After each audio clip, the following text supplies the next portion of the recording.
On a packed flight 35,000 feet in the air, a cocky federal agent draws his weapon on the one man you should never provoke.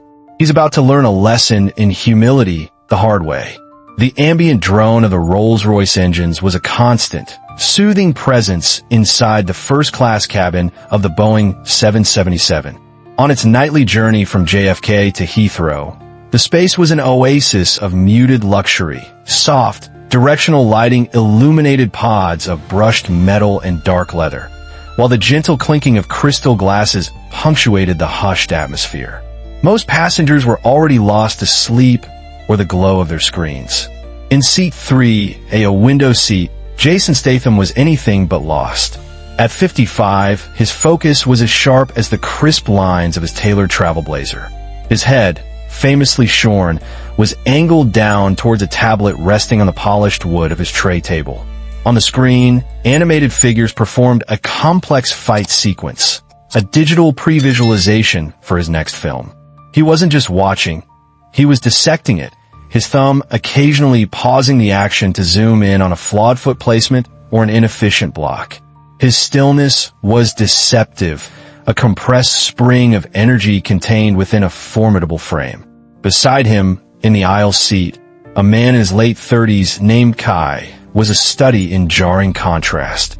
He wore tactical pants and a polo shirt that stretched too tightly across his broad, gym-sculpted shoulders, a uniform of off-duty authority. His leg vibrated with a nervous energy that seemed to defy the tranquil environment, and his eyes, cold and restless, scanned the cabin with a methodical paranoia that went far beyond the vigilance of a typical passenger. Statham had clocked him the moment he sat down, noting the rigid posture and the proprietary way he surveyed his surroundings. An hour after the dinner service concluded and the cabin lights dimmed to a deep blue, Kai's nervous energy finally found its purpose. He shifted abruptly, his movement sharp and unnatural. From the inside of his jacket, he produced an object with a quiet, deadly efficiency. A soft, metallic click was the only sound, barely audible over the engine's hum, as he attached a suppressor to the barrel of a Glock 19. He held it low, concealed from the rest of the cabin, the muzzle angled directly at Statham's ribs. "You?" Kai whispered, his voice a low, chilling hiss. Not a sound, not a single bloody twitch. Statham didn't startle. He slowly lifted his gaze from the tablet, his eyes meeting Kai's with an unnerving calm. He placed the device carefully back on the tray table. "Mate," he said, his voice a low, gravelly rumble that was unmistakably his own. "You sure you've thought this through?" Kai's eyes narrowed, a flicker of irritation crossing his face at Statham's lack of fear. He pressed the cold circle of the suppressor harder into Statham's side. "Shut your mouth. I know exactly who you are. All that tough guy act on screen, it means nothing up here. Right now, you're just a man in a metal tube, and I'm the one holding the hardware." His confidence was a thin veneer, betrayed by the slight tremor in his hand, a detail Statham's predatory senses registered instantly. "You're going to sit there, silent, and you're going to listen," Kai continued, his voice dropping lower. "If you so much as think about moving, I'll put a hole in you that even a Hollywood surgeon can't fix." Statham's gaze remained locked on him, unwavering and analytical. "If I move," he corrected him calmly, "you'll be the one needing a surgeon." Kai let out a short, derisive snort, misinterpreting the calm as resignation. "I've been waiting for this. You think you're some kind of untouchable hero? Let's see how tough you are when you can't call your stunt double." Statham's eyes made a subtle, almost imperceptible shift, glancing past Kai towards the rows behind him. His focus landed for a fraction of a second on a man in seat 4D. He was dressed in an expensive, tailored suit, pretending to be engrossed in a financial report on his own tablet. But his posture was all wrong. His shoulders were too tense, his grip on the device too tight, and his gaze kept flicking towards them, trying to appear casual, but failing miserably. Statham filed the information away. This wasn't a lone actor. He brought his focus back to the man beside him. "You're making 3 mistakes," Statham said quietly, his voice a low instrument of psychological warfare. "First, you think that gun gives you control. It doesn't. It's just a tool. and you're using it like a clumsy amateur. Kai's jaw tightened. I've got you right where I want you. That's mistake number 2, Statham continued, ignoring him. Your hand is shaking. Not much, just a little. Adrenaline, maybe, or maybe you're just terrified. Either way, you've given your game away. He leaned in slightly, his presence seeming to suck the air out of the space between them. And that brings us to the big one. Mistake number 3. He paused, letting the silence hang. You have absolutely no idea who you're dealing with. The composure Kai had struggled to maintain began to crack. This wasn't how it was supposed to go. There should have been panic, pleading, sweat. But this cold, dissecting gaze and the utter absence of fear was deeply unsettling. It felt like he'd pointed a gun at a shark, and the shark was simply annoyed by the interruption. Before Kai could process the shift in power dynamics, Statham acted, not with violence, but with unnerving purpose. He slowly, deliberately raised a hand, not in surrender, but as a placating gesture to a nearby flight attendant who had noticed the tense exchange. Then, with a fluid motion that was shockingly fast, he stood up. He didn't tower over Kai, but his compact frame radiated a density and power that made the aisle feel suddenly narrow. He stepped past the stunned agent and walked the few paces to row 4, stopping directly beside the man in the tailored suit. The man looked up, forcing a smile that didn't reach his eyes. "Can I help you?" he asked, his voice smooth but laced with tension. Statham leaned down, bracing one hand on the seat back, his face just inches from the man's. He didn't speak loudly. He didn't have to. His voice was a low, menacing whisper that was for the man's ears only. "The financial report you're reading," Statham murmured, his eyes flicking to the screen. "It's upside down. Now, you can either tell me why you and your friend are so interested in my travel plans, or I can rearrange your dental work right here in front of everyone. Your choice." The man's facade crumbled instantly. A flash of pure panic crossed his face before he masked it with a scowl. His eyes darted instinctively towards the rear of the cabin. Statham's gaze followed the fleeting glance and locked onto 2 more men, seated separately but sharing the same telltale signs. Ill-fitting business attire that failed to conceal their bulky frames and the hyper-aware stillness of predators trying to blend in with prey. A 4-man team, coordinated. This was far more than a simple hijacking or a craze fan. Statham straightened up, his mind a flurry of tactical calculations. He gave the suit a final, dismissive look. "Stay put," he commanded softly. "It'll be better for your health." He walked back to his seat, the entire cabin now watching him with a mixture of confusion and alarm. He sat down, his focus once again on Kai, who looked pale and shaken. "Your friends," Statham said, his voice flat and cold. "They're not as subtle as they think they are. So you're going to start talking. Now, who sent you?" Kai clenched his jaw, but the bravado was gone, replaced by a grim resignation. He hesitated, then muttered, "It's not personal. We have orders." "Orders for what?" "To make sure you don't get off this plane in London," Kai admitted, his voice barely a whisper. "Alive, if possible. But the live part is optional." The threat hung in the air, thick and chilling. Statham's jaw tightened. This wasn't just about intimidation anymore. Someone wanted him gone, and they had sent a team of professionals to do it in the most public, audacious way imaginable. He leaned back, the quiet hum of the engines a countdown clock to a confrontation he knew was now inevitable. A heavy silence descended over their small section of the cabin. The other passengers were now acutely aware that something was wrong, their whispers creating a nervous buzz.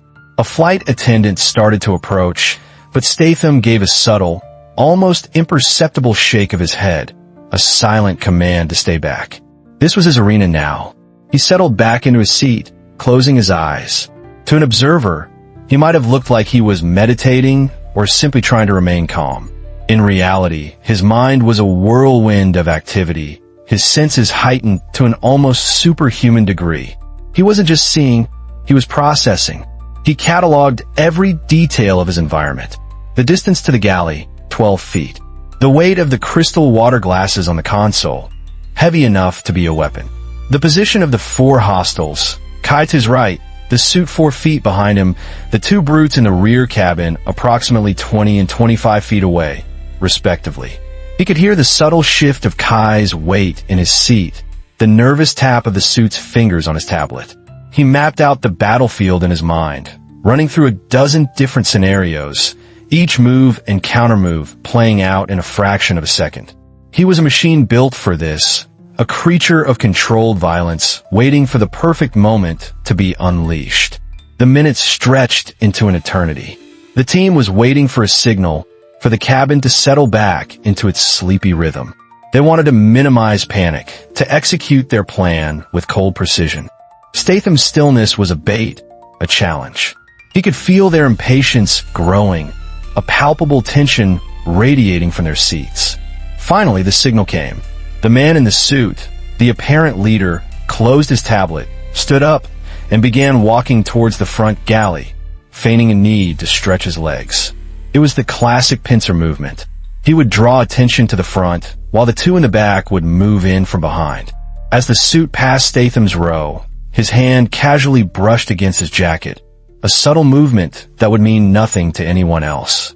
But to Statham, it was a declaration of war. It was the dip of a hand towards a concealed weapon. The point of no return had been crossed. The time for waiting was over. The explosion of motion was so sudden, so violent, it seemed to defy physics. One moment, Statham was seated, the picture of calm. The next, he was a blur of focused fury.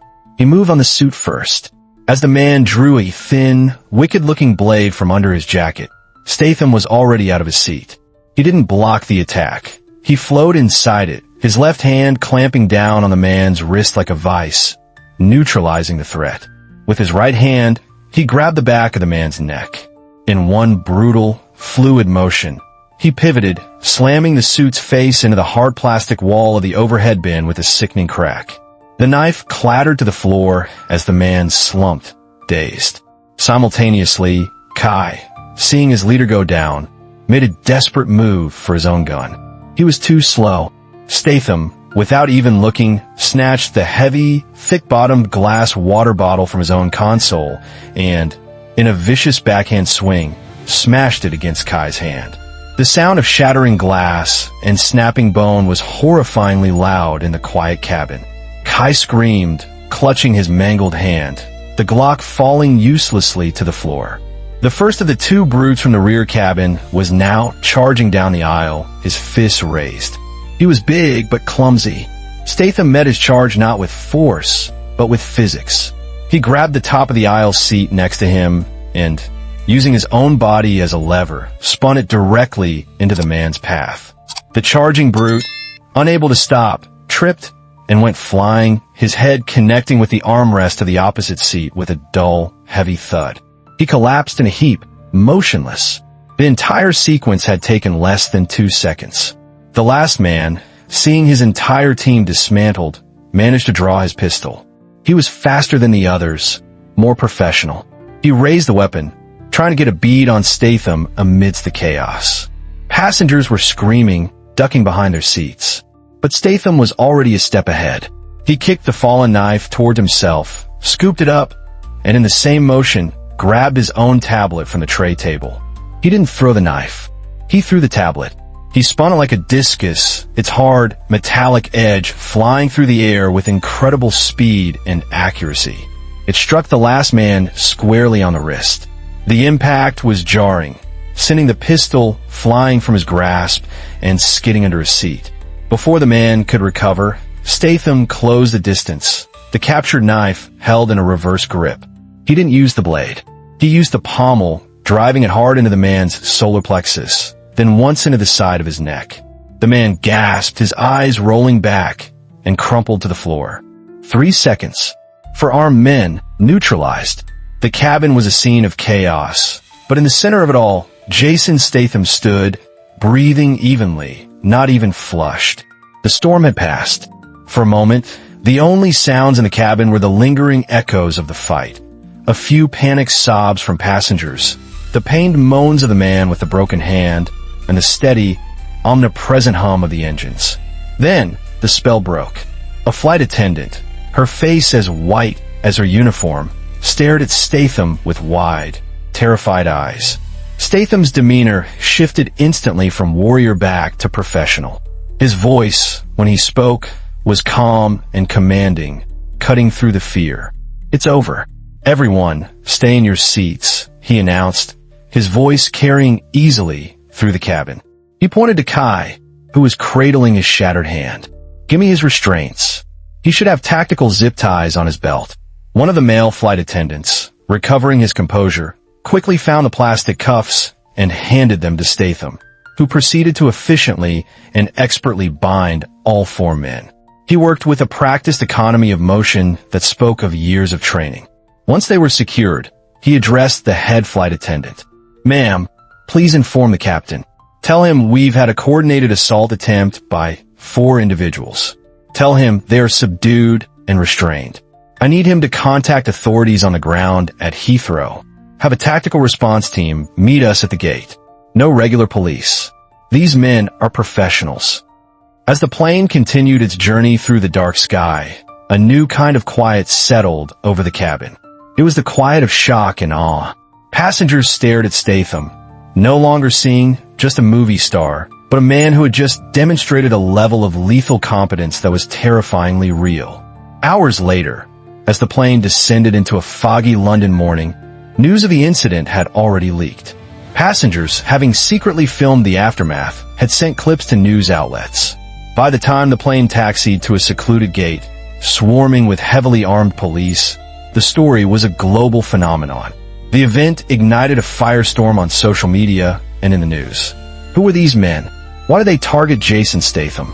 The initial reports, identifying Kai as a suspended federal air marshal, raised even more disturbing questions about the abuse of power and the blurred lines between law enforcement and criminal enterprise.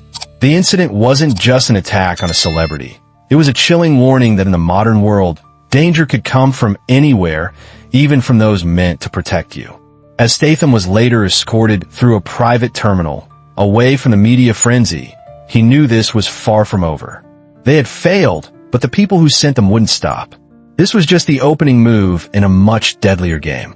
The story of what happened on that flight became a legend, a stark reminder of what happens when malice meets unshakable resolve. But it also leaves us with a question. When those in positions of authority abuse their power, who holds them accountable? Share your thoughts in the comments below. Let's discuss this respectfully. Comment respect? And if you want to follow the developing story and see more content like this, make sure to like, share, and subscribe.